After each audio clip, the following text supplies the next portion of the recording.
Hi, my name is Nathan with Onyx Imaging here in Tulsa, Oklahoma. We are the highest rated printer service center nationwide. If you're interested in learning how to receive free label on all of our service calls, as well as how to qualify for a free printer upgrade, contact us today.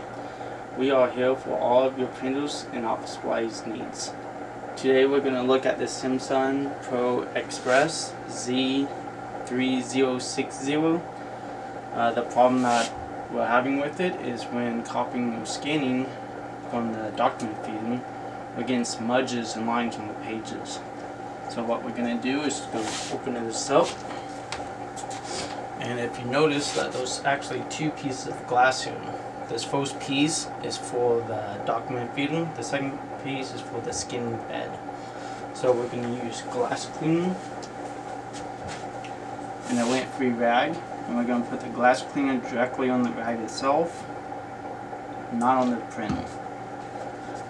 We're going to come over here and we're going to clean it off.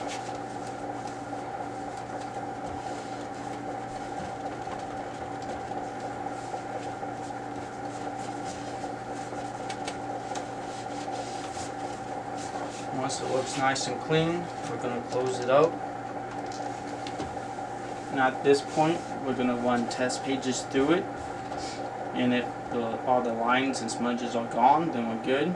If not, then we're going to repeat this process until it looks great.